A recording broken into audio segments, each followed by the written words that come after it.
Good morning, everyone. On behalf of agricultureinformation.com, I welcome Ms. Subangi Umapathy, and she will talk about from local to global. The change starts at home. Good soil, good food, good health. I now request the speaker to begin. Thank you. Ma'am, can you please unmute your mic? Thank you so much. A very warm welcome to everyone and happy Festi Day and happy Teachers Day. And thank you to the Forum, Agriculture Forum, who did this initiative and they pass on great informations to people. So with the art of gratitude, let's start the session. So basically today, we thought of discussing on this topic from local to global. The change starts from home. Reason being, everything starts with human, and human being starts their life from wherever they live, which is called as home. So with this, if you every step, every decision from your home, if it is right, your life, which starts from the soil, which is the home, will also be right. And from there, the food is generated, and from there, good health is also generated. So, with this, I'm Subangi Umapathy, founder Tulips and Daffodils. Let's move on to the topic in detail. Thank you. So, just to start with, a disclaimer, there are many references and images in this presentation taken from the net. The reason, not to misinterpret anyone or harm any brand. It is exclusively for a clear understanding and illustrations which can be taken forward in this presentation. So thank you so much, and a gratitude note for those images as well. Okay, let's have this session really casual and really down to earth in understanding. So first of all, as humans, let us understand who are we. Who are we in this environment? Basically, the environment is land, water, sun, mountains, animals, insects, birds, everything. And who are we here is something which we have to self realize from by ourselves. So who are we? We are sitting here and we are also part of this environment. So generally we have a, when we say environment, we imagine everything, but we forget ourselves. So who are we? Human is also part of the environment. We are also an element in the environment which is around us. This is something every age group or every kid or everyone has to understand throughout the lifetime, so that we take decisions, we realize decisions, and we also get appropriate solutions for whatever we decide in life. So, but generally, what we imagine, most of us, what do we imagine us as? We imagine ourselves as the environment is a whole earth and we are holding it and we are enhancing the earth, or we are enhancing the environment. We are saving the soil, we are saving the water, we are saving the air. So, this is what we imagine, and most of the steps we take more authoritative towards the environment, but not empathetically being part of it.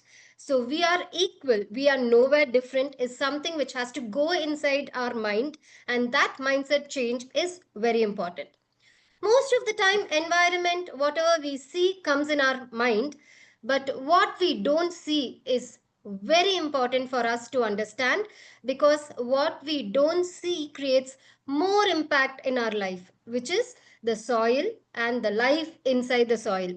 The life inside the soil has lots of things. The soil, the earth, works as home for many animals, many different organisms, many worms. But are they not useful for us is something which we have to know and which we have to think. Because only if we know and think, the impact we create on the soil is very substantial, and we will also understand how important it is and how we have to take care, or allow it to take care by itself and not create additional damage from us. This is very important for us to understand. Again, life inside soil, and soil is life. We start our life from the soil, and automatically we end our life in the soil. Okay. So basically, when we talk about life inside soil, what is it? It is all the microorganisms. The microorganisms gives food in different types of nutritions which they extract. They also reduces the carbon dioxide in air. It's not only the tree which takes the carbon dioxide, even microorganisms in the soil, they consume the greenhouse gases, and that is why the environment has a balance. And what these does, these in turn gives that nutrition which is required for the plants through the roots, and the plant grows, it acts as a food to us, right? This is a general cycle. But if we have to understand this life more, okay, we have to understand something which resonates with our human perspective. So, what is our human perspective? We live in a house. Imagine our house or the room which we live is completely with toxic gases. Do we live? Do we live in the house? No, right? We don't live. We can't live, basically. That is what happens when your soil contaminates or when your soil is induced with chemicals. So, good soil is good food equal to good health. That's the concept which we will be working towards for. And that is the concept where every person from the home it begins. To resonate it in more detail, why all these microorganisms are required for the plant growth or the for soil enhancement, it's as simple as a buffet. As a human being, when we go to a buffet, there are n number of items, but do we pick everything? No, we just pick what we like, right? Like that the plant picks or the tree picks what exactly they wanted from the soil. So all that we need to keep is to keep the soil chemical free and nutrition rich. When we say nutrition rich, we don't add any nutritions. We allow the microorganisms to live and they give the nutritions to the soil as a environmental natural cycle. So with this, we did all these intro just because we need to understand the basics before we move into the topic. Local to global, the change starts from your home. Good soil equal to good food equal to good health. Now let's move on to the life. Now, whatever we saw previously is all about, okay, what happens, more of understanding all those bases. But in real time scenario, what we actually do, how can this change really get implemented? Imagine your morning course. Everybody has a different type of morning courses. Everybody has a different type of living. Everyone has a lifestyle which is very unique from others. So, one idea or one formulation will not be right for the other. So, all that you need to understand is basic experience from people who have, implemented certain changes, and for your lifestyle, whatever is comfortable for you, you can implement it to really create an impact or reduce the negative impact which is going on the society. Let's start with our morning course. We get up, we refresh ourselves, and most of the time we spend our time in the kitchen or cleaning the house. So everything ends up in waste management, right? So either waste management or cooking a good food, or ending up with how to, balance the soil from your kitchen to garden or garden to kitchen. Let me talk about a small example. Imagine you are cooking a curry. The curry has onions, the curry has tomatoes, and the curry has few other lime or something, some other ingredients. So what does it actually give you? It gives you perishable waste, and it also gives you seeds. Some gives you seeds, and some of the time from the fridge you take already, processed waste as well. And for these things, when you buy items, the items comes in packaging, and that becomes the packaging waste. Either it can be a biodegradable packaging, or it can be a plastic packaging, or it can be a container. Irrespective of whatever it is, doesn't matter, because today's life, we can't say zero plastics, no plastics. All that we have to understand is how to, manage the plastic waste, or how to manage the biodegradable waste, or how to manage the other kinds of waste. This is very important for us to understand, more than telling or shouting out no plastics, no plastics inside home, nothing like this inside home. No, but always reducing and reusing stuffs and recycling stuffs helps us to save the environment. So how can we take this forward? A simple thing. Whatever you do is going to be a ripple effect. right? Whether it's a cooking course or what, for example, you are making your kid or you practice buying one water bottle daily outside and discarding it. What happens? You're discarding it in a right way, but buying that one water bottle outside increases the landfill. Whether it's recycled properly or not recycled, still it increases an extra effort there, and it increases the landfill as well. Imagine you carrying a water bottle and filling water wherever possible. We get water in India. Water is free. You just get into a restaurant and ask, give the person the bottle and ask them to fill it with room water, the regular water. They do that. They have to do that, and that's the law as well. So in India, water is available everywhere, where you carrying a water bottle and getting it refilled wherever possible is going to reduce the plastic bottles landfill. Imagine one person does it and spreads this information, the community does it. Imagine the amount of waste disposal it's going to happen at the end. Like this, mini steps which from home you can take it for the environment is very important. Today, because of the waste and the waste management and like segregation of waste and too much of things adding on to the waste, what exactly has happened is one third of our soil is already degraded. What does degradation means? Which means the microorganisms, the living soil is almost dying. How do we say it's dying? Because the microorganisms inside are dying. Why it is dying? Because when you mix a perishable biodegradable waste with a plastic or something, the composition of gases contaminates the soil. Contamination is nothing but what I told you before, the poison inside the room, the toxic gases inside the room.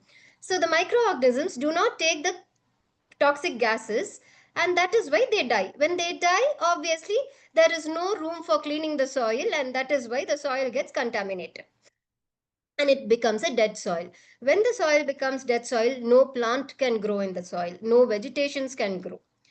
And on top of it, additionally, what we also do, we add chemicals for good growth of vegetables. And today, most of the vegetables are chemicals for which we consume inside. And do we stop there? The impact doesn't stop there. The impact goes beyond it.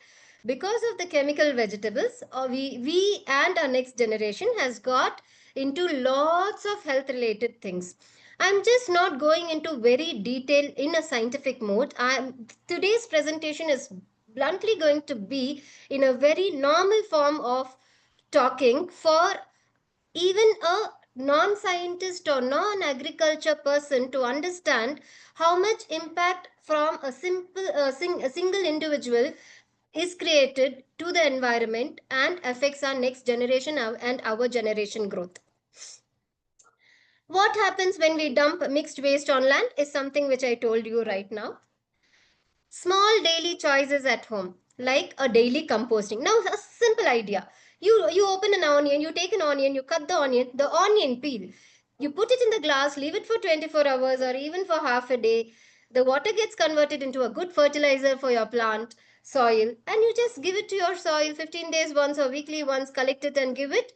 There, your water turns into a fertilizer, which is a waste into wealth, and the rest you just keep a pot exclusively with soil, and put all these dumps, cover it with soil again, add some, if you don't have cow dung, you add some curd, mixed curd, and add curd water because it's rich in microorganisms, that's why it ferments. Eventually, after a few months, it becomes a soil. So what comes from soil goes back to soil and converts into a soil. This is not only for vegetables, this is also for human beings. We come from soil, and when we die, we go back to the soil. That is how it is. Indirectly or directly, we come from soil. Without soil, we can't live because we have food which we are intaking from soil. Or if we are a hardcore non-vegetarian, your non-vegetarian cow or goat has to eat food which is grown from soil. These are some things which has to correlate in our mind so that we take in we whatever actions we do resonates with whatever doesn't affect the soil. And most importantly, educating our next generation, our kid or other kids, doesn't matter.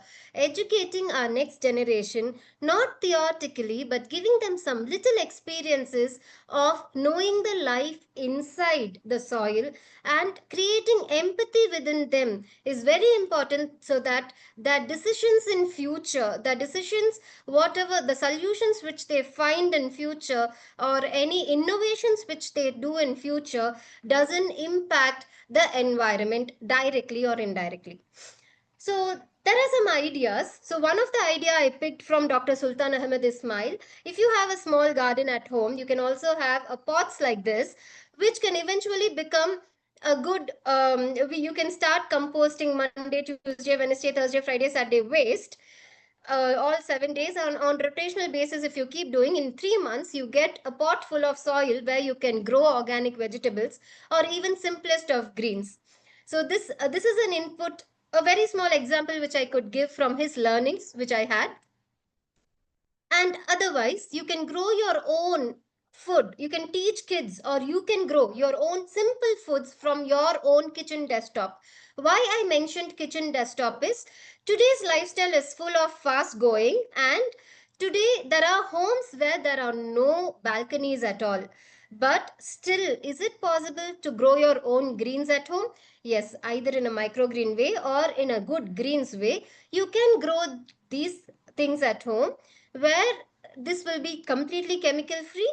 You will experience how to grow own food, and with your experience you will also teach the next generation how to grow their own food. And this is not going to take more time. Even if everybody at home are working, this is like the morning routine which you are going to do. Plants are not going to take much time for growing. As I said, educating the children and next generation is very important. And making your home fertilizers are equally important to maintain your soil chemical free. And having 365 days of small items from your kitchen garden is going to add a beautiful impact in future. For example, if I could tell few examples from my experience, the onion springs, spring onions, the garlic springs, the ginger, the turmeric, these grow in our garden just on the small tabletop, because there's not a big garden with us. It's a small apartment, 2 BHK apartment. So we grow all these things. And where did we go rush this from? I was not able to spend much. So I went to a normal shop where we buy vegetables. There, what they throw it as scrap, like all the small ones where the greens have come, they just throw it as scrap. Those things we picked and we taught children, and even we implemented at home. So at least throughout the year, I get my ginger, spring onions, and garlic sprints from our garden. So these are some small observing tips which you could take. As I mentioned, the window gardening. This is like the house which do not have any balcony space. You can a minimum grow 10 to 15 different types of greens in your window garden itself by doing a simple setup. For this setup, I can't spend on this setup. No problem.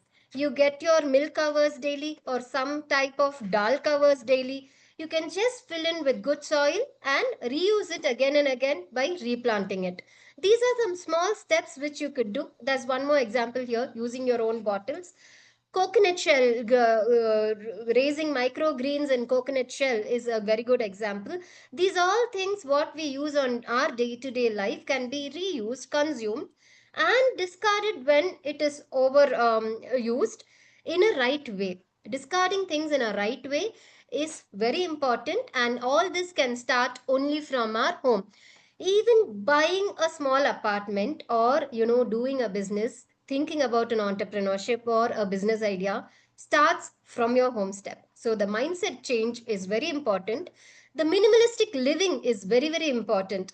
Like, reduce your buying, be mindful of your buying, see whatever you buy whether it's required or not for you. Because most of the times we be very impulsive in buying things. After buying, we don't use it and we discard it. So be very needy of buying things. Like, if it is need, then only buy things. Otherwise, you think about it twice and see, enjoy it, and reduce. Have a minimalistic lifestyle, which is going to help you and have more time for you to contribute to many purposeful things. Again, reducing or recycling it. So how can I recycle from home? How can I recycle? The least I could do is segregate the waste, identify the places where the waste is segregated and taken. Today we have lots of connections, lots of society oriented activities or business which are social entrepreneurships where they collect waste by coming home. Take knowledge on their contact numbers, do an appointment, call them monthly once, let them take their waste and go. Or your waste is getting accumulated weekly once, call them, let them take the waste and go. These are some small actions where your waste is not dumped into the land but given it on the right places, right? Even your electronic waste, for example, in Bangalore, there are some places where there are some malls where they're exclusively having uh, you can put your electronic waste here, you can donate your clothes here, you can donate your toys here. Like that, there are different kinds of buckets which are kept in the mall itself, where one monthly once you can just take and go and keep it if you don't know the right place to go dump it. Either way, you keep traveling and going on weekend window shoppings, right? So you can just, the little action where you can just plan and segregate your waste and give it in the right place is very important for us. This is the little mind change from home which can be induced. And a little extra thing, like for example, in capsicum, give me a second, sorry. For example, take a capsicum, take a ginger, as I told you, or take a potato. From this, you can easily develop a sapling and you can grow it. In next 3 months or 6 months, you're going to get a harvest out of it. There are vegetables and fruits, or most of them are trees. Vegetables which can be, when you cut, pineapple is the greatest example which we have. Each time when we eat pineapple, we cut the head, we keep it in the small bucket, and after a year or two it starts giving fruits every year. So like this, there are small steps. If you're planning a farmland, starts taking this step from today itself, so that once they are ready and matured, you can put them in your farmland. It's not that always you need to buy and invest on something to set up your farmland. You can be the creators for your farmland completely. Whether and capsicum, chilies, peas, these all, when you cut in the kitchen, when you do the work in the kitchen, these seeds can be collected and they can be, germinated and harvested in future. The minimum you have to do is get a little knowledge, put that little extra effort, and get that little knowledge of how to do things. I love this word, the a little extra. I learned it from the recent Bio Innovation Forum, where the person called as Naveen Lakur told that innovation is mandate for every human, and this little extra effort is very important being human, because only we have given that mind to innovate things. And when we innovate, there are solutions which we get in a more simpler way. Innovation, when I say this word, it is not rocket science. Every small thing in human being has innovations. For example, imagine a child is crying and the parent is trying to convince the child or feed the child. They go out in olden days, in traditional days, they show the moon, they say something is there in the moon, they create new stories where the child gets, you know for the child forgets themselves in the stories and starts eating or stops the cry. That is a small innovation which a human mind can only do. The little extra effort can come only from the human intelligence. Today we have AI which is coming, which is also good, but AI should never dominate. Artificial intelligence should not dominate human intelligence. Human intelligence has to use artificial intelligence to make work easy and not become completely a slave. Likewise, as I said, when I say human intelligence can be triggered only via human emotions. So only when you get emotional about something, only when you put your thought process, you will try to find solutions. Only then the human intelligence comes in, and through that, the artificial intelligence can be applied for you to make things easier. But human brain is very important for us to have a clean society for our next generation and for ourselves. As I told you, think of your contribution, because every discussion begins at home. When you buy a home, think where you're investing.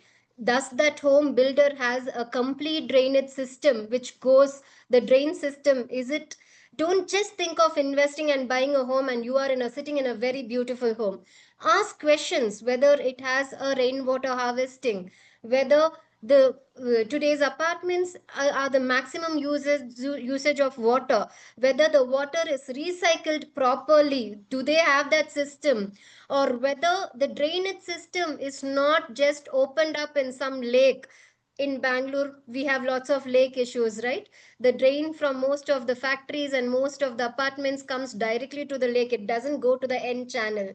And there are lots of lake which are, damaged totally, which causes so much of disturbance, not only for our other environmental birds, insects, it's even for us. The air is polluted.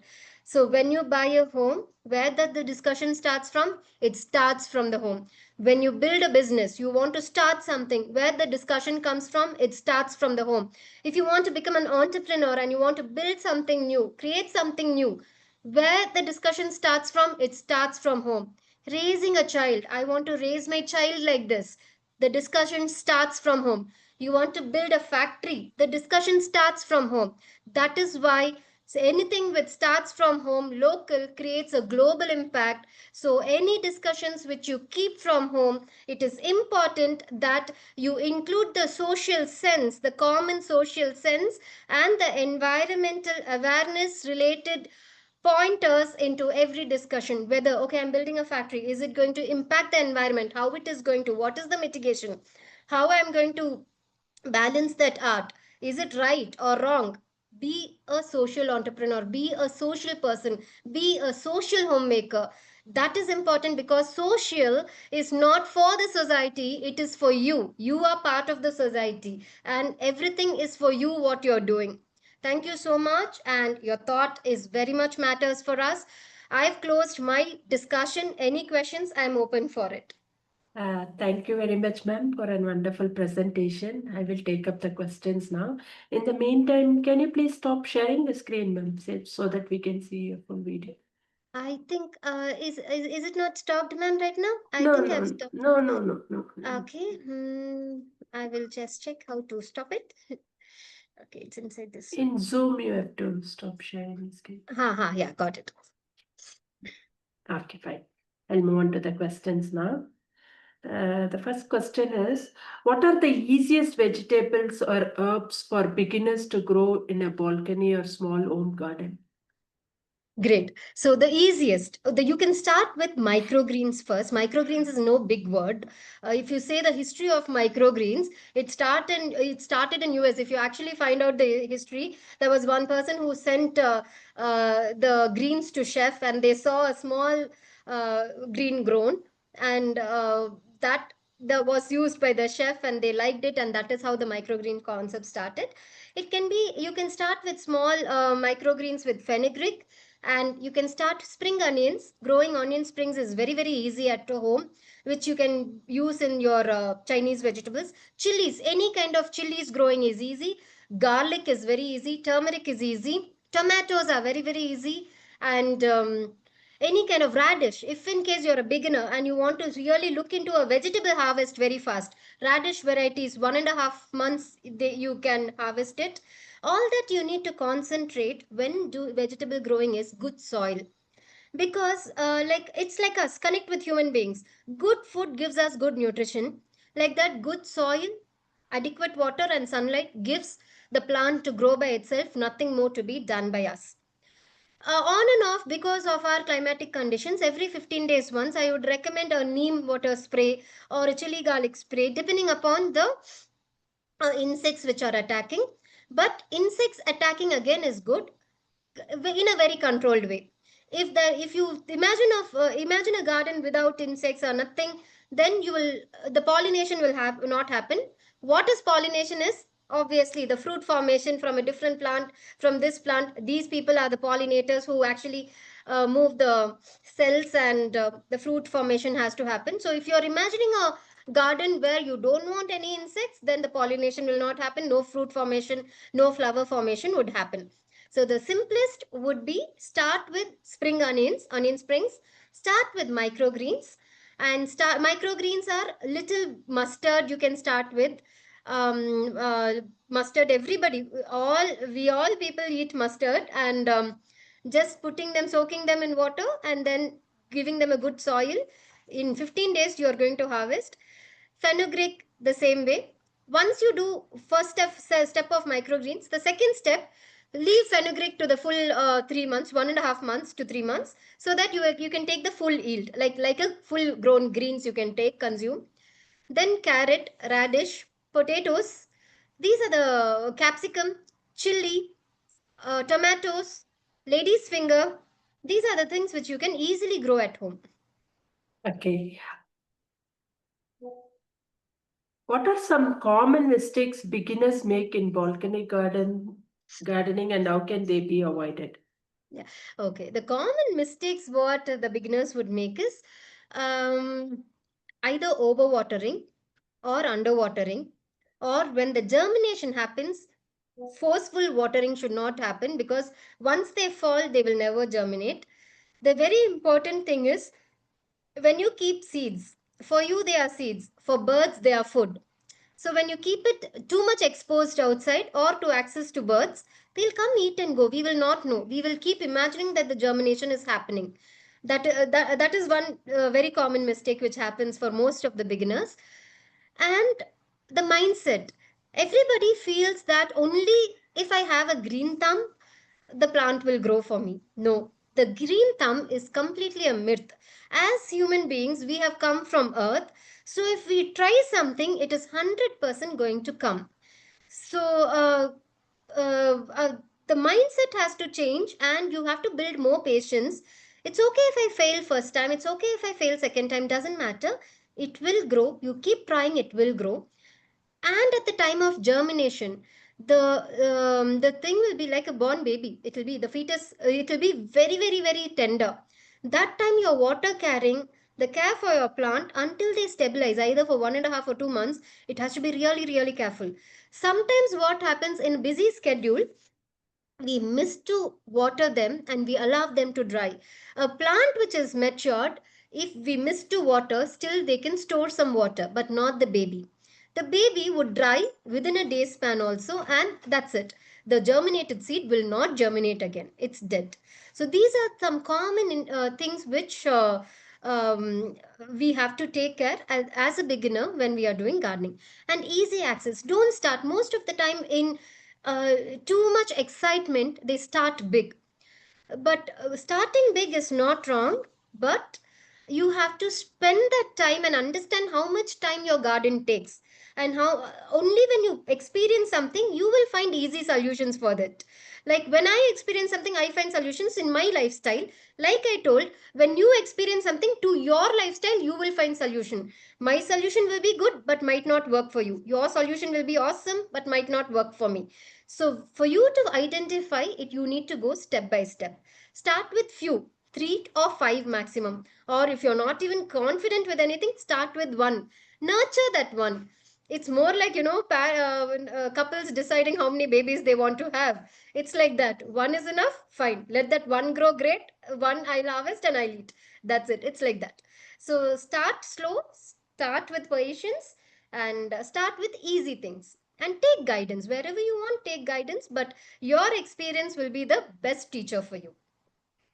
Okay. At Tulips and Daffodils, how do you ensure soil health while managing your farm operations? Yeah, so tulips and daffodils, we manufacture neem-powered potting soil and neem-powered vermicompost.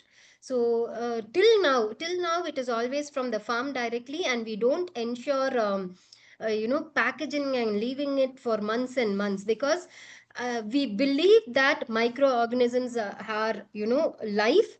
We have a life to live, and they also should have their life to live. And that is, the belief system we have. So what we do is we ensure that enough aeration is given to our soil. And each time when we prepare the soil for tree gardening, or when we prepare for the soil for vegetable gardening, or when we prepare the soil for greens gardening, the compensation is totally different. And we ensure, since we manufacture in our farm, we also had the leverage to prepare our own panchakavya. So we ensure that the soil is rich in microorganisms always, not overwatered, not underwatered. And every 15 days, it is treated with cow's urine spray, or neem spray, whatever is required once the plantation is done. But we ensure there's no litter in the soil. This is very important, because most of the time what we see, even when we get cow dung from outside, this is everybody, not for business people, it is for everybody. Every environment people should understand, it's okay, you do whatever you want outside, you eat a chips, you eat biscuits, but don't throw it down, because when you throw it down, that too in village farmlands, it goes inside the soil. When it goes inside the soil, the plastic actually doesn't decompose for years. It blocks the aeration eventually. One or two dropping. Imagine so many things dropping. Obviously, it's going to block the way of these microorganisms traveling. And we believe that, yeah, I'm very fond of earthworms, because I always follow Dr. Sultan Ahmed Ismail methods most of the time. And earthworms are like our friend for us. For them, we have to give that environment. They are not harmful at all. People actually get scared, but they are not harmful at all. They actually create the aeration inside the earth, where other microorganisms also live in. Sir used to tell, if the earthworm is living inside your soil, it means the whole community of microorganisms are living. It is a rich soil. So we ensure that every 15 days it is maintained. Even if our soil is supplied to some customers, we ensure that we give them a 365-day plan of maintaining the soil, so that you don't keep changing the soil again and again in 6 months or 1 year. Probably you will need to top up when your plant grows, but no need a change of soil at all, because soil knows to take care of itself. All that you need to do is, since you're potting it, some inputs from your kitchen you can give it. If in the farmland you get other kinds of manures, the dry leaf, other things, where automatically it is going to, when you add them, they're going to have the microorganisms regenerating again. All that you have to do is, the regeneration has to happen, so that you don't do anything extra once you invest on your soil. Okay. What challenges do you see in creating consumer awareness about the link between food choices and health? Okay, so the challenges, if we have to talk about, actually there are people now welcoming, and there are lots of communities also who spread the information across people, and once they understand, it is actually welcoming. But if we have to really talk about that awareness challenges, we are not able to create that awareness as how a general business marketing goes. For example, if I go and how I started Tulips and Daffodils is when I was in IT 14 years, and when I went to my niece and asked, where does the milk come from? That was my first push for me. The kid told, the 8-year-old kid told, the milk comes from my college store. So that kid, 8-year-old, was never exposed to a knowledge, though they study in books, they have not seen it, that the milk comes from the cow. That was then we started understanding in our busy lifestyle how we have forgot to connect our children, our next generation, to nature. We know because we have been connected, but our next generation is That too with more of gadgets and more of other introductions, which is actually equally important. But the limit of how much they have to use that, how much they have to get connected with nature, what they have to understand what is nature, was a biggest challenge and biggest disconnect. And if in case the another disconnect what we see is the time for people. So whatever solutions we need to create, it should not be like this will take so much time, you have to do it. No, it should not be like that. We have to understand the situation of uh, the consumers right now and create a solution which fits into their lifestyle is something very important. If even they have to follow some comfortable things which will not impact the environment, that is important. You can't We can't just go and say that no, this is right, you have to do like this. No, because everybody has challenges in life, everybody are rushing in life today. So being empathetic and finding solutions in their challenge and making also them follow some kind of spreading the awareness or some kind of small impacts which they could create in the society is very important. That I see it as a challenge. So not only to the consumers, to any individual, you have to do this, this is how it is not going to make us move forward. Understanding, being empathetic and humble, and spreading the information, automatically it grows, it will grow automatically is what I feel like. That is the most challenge. Most of the kids today are exposed to any information only as games, but how exactly it is going to impact your life. Like for example, when we do sessions, some kids, when they know that the farmer spends so much of time in in taking one, harvesting one grain, when they know that pain of the farmer, the kid stops wasting the food. Because emotionally, as humans, they have emotions. Emotionally, that emotions get connected, the empathy gets connected. As in between people, we have to create that empathy. That empathy creation becomes a challenge if it is not a tied up effort. Effort cannot be from one person, it has to be a tied up effort.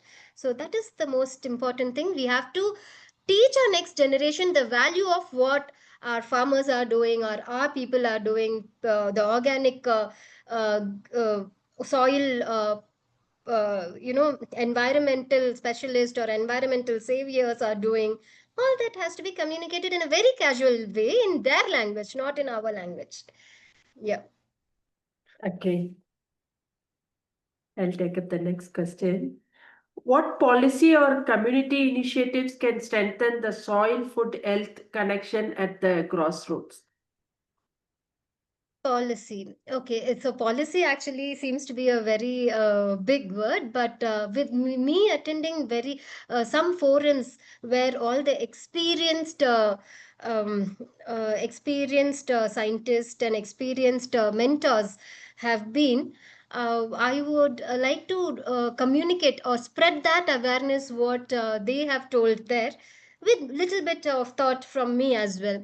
So first thing is, whoever manufactures the food, this is very important, and I think this only the government can do. But if there are societies who hold hands together, they can give a try. Again, I told you, local to global. You can't implement it globally, but small portions, if you try and if you come together, this can become a global impact. If you see your community has a set of farmers who are producing, please see, put your thought. If you are expert in accounts or if you're expert in something, put your talent on them. They know to produce well, but you know accounting well. Somebody knows marketing well. So come together and create a social. There are social communities, but still that much impact is not there. Still there are farmers struggling. Still there are farmers who are selling the lands because they are not able to manage the budgeting, all those things. So the creator, the producer has to fix the costing for their products. It cannot be a, I'm sorry about this. It cannot be, again, the environment has everything. It cannot be a standard fixation, because for me, for my challenges, for my climate, I might have so many different types of investment or overheads which has come like that. A different farmer, for his soil, for his land, for his infrastructure, he might have a different kinds of overheads. So somewhere it has to merge, and all the productions should have a fair rate which also goes to the farmer so that he also lives his life. I really don't believe in a statement that farmers are God, so God should not take money. I've heard this in most of the forums, but farmers are God because they give us food. But end of the day, they also have a family to eat. So if every person for the efforts they put, they have to have their rewards. Either it can be anything. It is not always about money, but the rewards has to be for whoever put efforts. Laziness has to move. So if I have to draft a policy, then it has to be the each place whatever reaches has to have their production rate which is set by them. And if locally there are communities which can, there are so many talented people. If we take a local community, put hands together, do something, and in that local forum, tie up with 2 to 3 farmers, understand the struggles, and see what could come out and getting distributed in that society itself.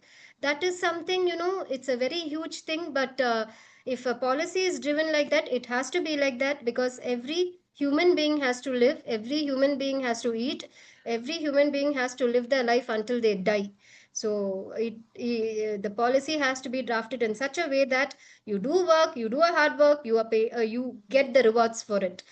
Everyone has to work for it, not a single person working and others sitting and earning. No, it's not like that.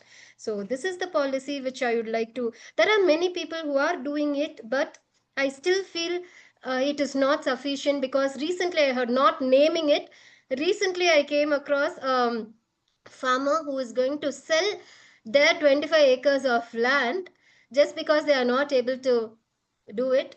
I'm not a direct connection with the farmer, but I heard this information and it actually gave a brick in my heart, because I'm not able to do anything. But this is important. Why the farmer is selling the 25 acres of land? Because though they have talent, they are not able to manage it. I think that should not be the case. If the land is sold to some nice person who is going to make use of that land, which is an agriculture land, it's great. But we are also seeing places where everything is getting converted into factory. When the rice giving land is getting converted into a factory, I don't think in future we are leaving anything for our next generation. It is not the right way to live our life for the next generation. Money is not everything. Money is a part of life. That is how we have to see it. Everybody needs money, everybody needs to give good education to children, everything is important. But the very important thing is, if the land is not good for your next generation, nothing is going to be good. Today's your decision, you're going to die in next 100 years or even 70, 80, 100 years. But tomorrow it is your next generation who is going to suffer out of it. So any decisions you take, please, that's what I told you, everything starts from home. Think about it and proceed accordingly. My policy will be very simple. Any decision makers comes on a place on agriculture lands, the person who decides has to really be thoughtful of what is the purpose and how it is going to impact, more than just considering the revenue which comes for our country or even for our state. So as simple as it is. I hope it was not a long answer. Okay, I'll take up the next question, ma'am. What message would you give to young entrepreneurs who wanted to start locally but dream of creating a global impact? Very simple it is, because if you have a dream, start it simple. And if that ensure that dream has a great vision towards it, and ensure it doesn't impact the society environmental as well. For example, that is what today we have lots of social entrepreneurs in the forum, where when I start business, I understand this business is good, this business gives a purpose, and I'm also earning out of it. My dream is fulfilled. At the same time, the society or the environment is not damaged or impacted. This is how it has to be for all the entrepreneurs. There is an impact. Like, for example, I will take my case as well. Still some of my packagings are in plastic. Doesn't matter. Without plastics, we cannot live. That is right. But see what kind of plastic you're using. And if you have any correction method, correct it. Or if you could put it to your customer, give that knowledge to your customer as you give this pack back to me, and I will ensure you to give you good discounts. Obviously it will come back to you, so you collect your whatever you create, you only collect and you recycle it. So try to, even we are trying to create some system like that, but try to create something. Even if your production is going to be some uh, going to create some impact, create a mitigation also for it. Don't leave it loose. Create a mitigation. That's it. Okay, thank you very much, ma'am. We have now completed the round of questions. On behalf of agricultureinformation.com, we like to thank Ms. Subangi Umapathy for the talk and for answering the questions. This meeting will now be closed. Thank you so much, ma'am. Thank you so much, Agriculture for Information Forum. It's been great to at least express what I feel here, and hope at least one or two pointers would create an impact in future. Thank you. You're most welcome, ma'am. It was a great meeting. Thank you. Thank you.